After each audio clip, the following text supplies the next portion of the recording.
The Dear John the analysis, where I'm just going to kind of go over the entire situation and looking at it for what it is, ending off with just a cherry on top of the banana split. So essentially what the whole thing was, as sort of an experiment in engagement with politics, essentially it ended up being a lesson in complete and utter failure, although I feel like I came out of it personally quite ahead in my experience through the process. So the whole point of it with the videos and the quotes was pretty much just to either engage in politics and see it done right. Now, I did have a few interactions, especially with one friend of mine over, say, global warming. Now, discussing it, I mean, we both acknowledged our lifestyles, the relevance of the oil industry, and where we saw things differently on the environmentalist front of it was, well, it just was what it was. However, you know, we discussed our points of view, how we feel about different things, and where we kind of came to this conclusion between the two of us was that I feel climate change is a naturally occurring thing. I feel if you know anything about geography, the Earth, and maybe a little bit how the universe works, and magnets and polarity, and axis and rotation, that is where the cause of climate change lies. So politically, I think it's kind of a waste of time and money.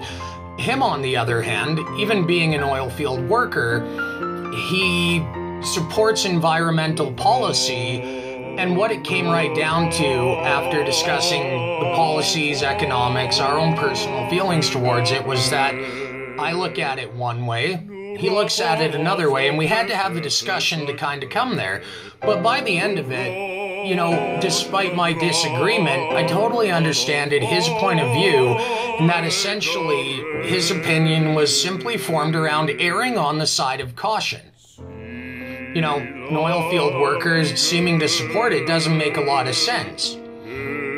But his opinion was simply, you know, just in case there's a bit of truth to it, I do think some precautions should be made. Now, we had to have the dialogue to get there, and by the time we hit the end of it, you know, we understood where each other was coming from, because we explored the different ways that all of these variants affect our opinions. Now, the whole Dear John videos and the election ethics is the complete and total opposite of that, in that it is a complete and total failure of engagement. Now, when I first engaged, or tried to engage John in the discussion of politics, it pretty much got chalked up to agree to disagree, and that was the end of it.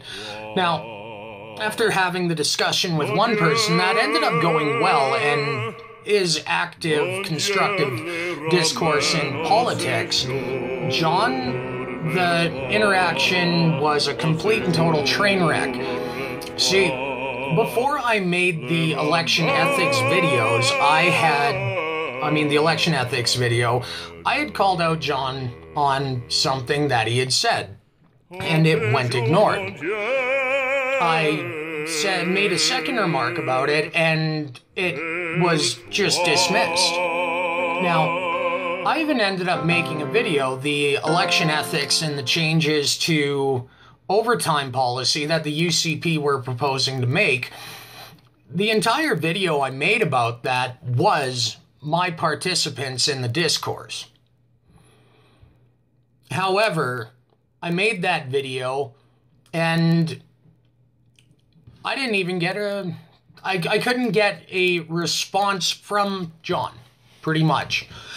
No matter what I said about policies, sources I cited, any argument that I made went undiscussed and pretty much ignored.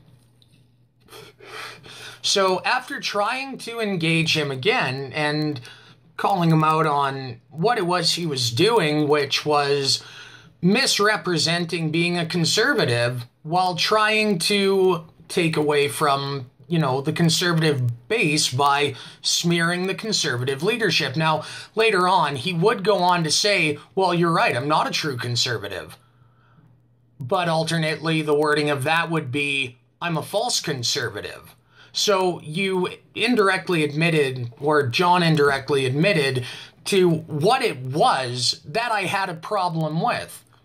But again, questioning the ethics goes totally unaddressed. The same as questioning specific policy goes totally ignored. Now, the whole point of it, the whole point I'm trying to get to is that somebody participating in discourse while refusing, well, at the same time, pretty much refusing to engage in anything outside of the echo chamber. Now, I did eventually end up making a video going, "Dear John, don't be a fascist," where, I mean, yeah, that's a heated video, but it's also hyperbolic. Very hyperbolic.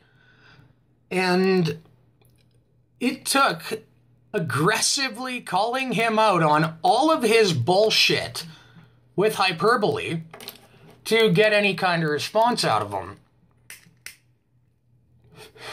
Now, the last Dear John video I made was pretty much about the response, which in itself proves the utter failure of the discourse in it.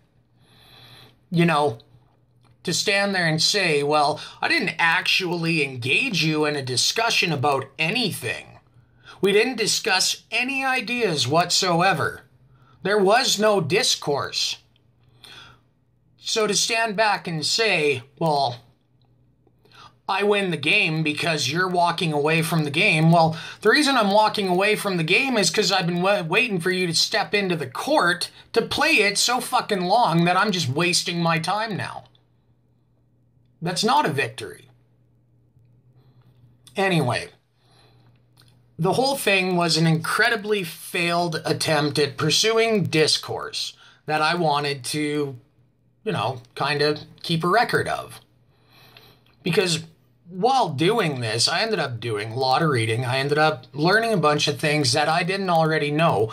I really had to go and make an effort to know what I was talking about if I was gonna go and say a lot of the things I did.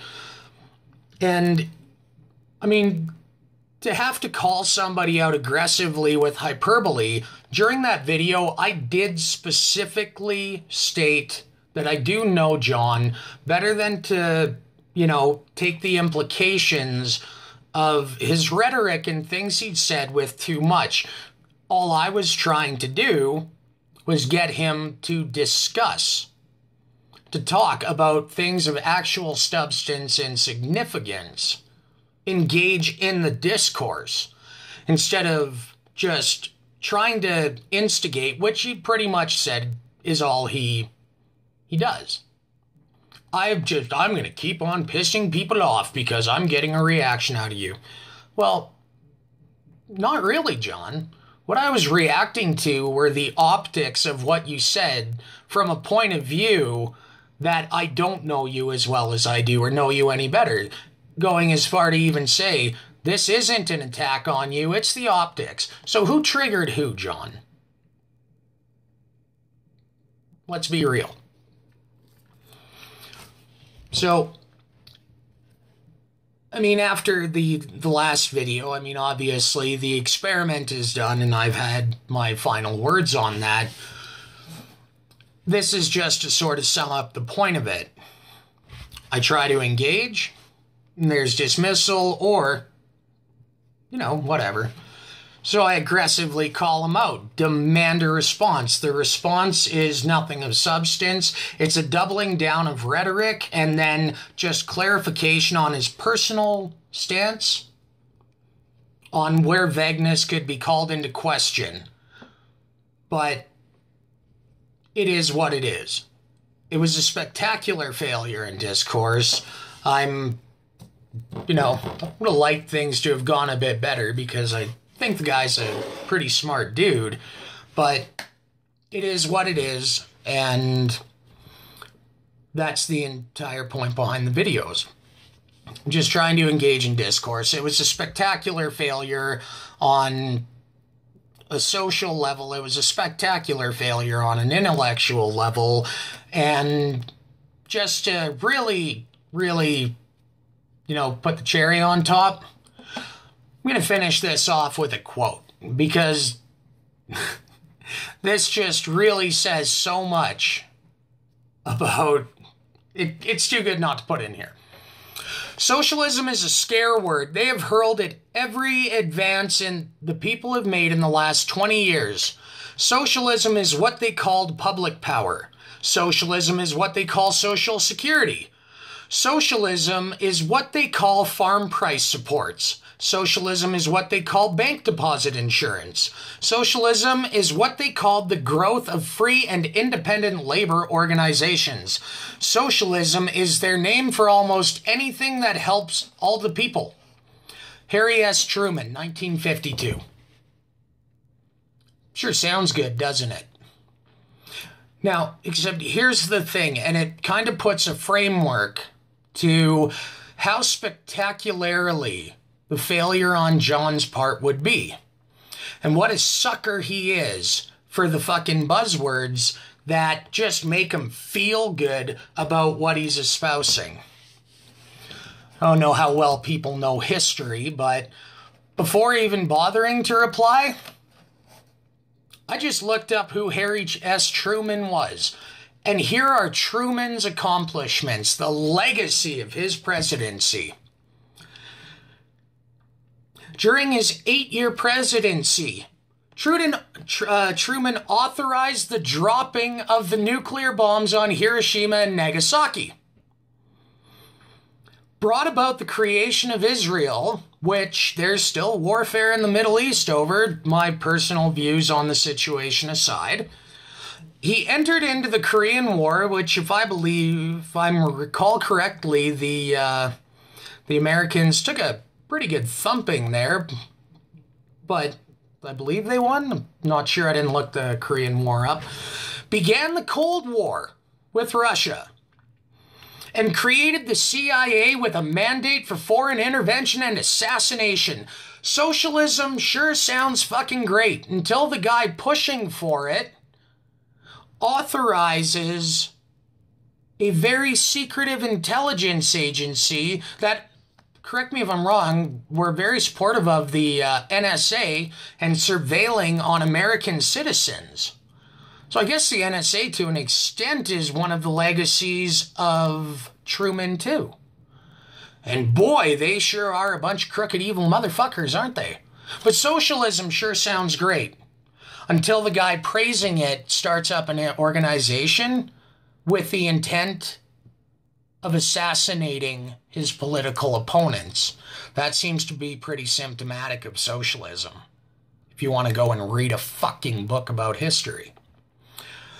So, yeah, socialism's good. Says the guy with a higher kill count than Henry Kissinger. What a failed experiment and what a fucking joke. But I win.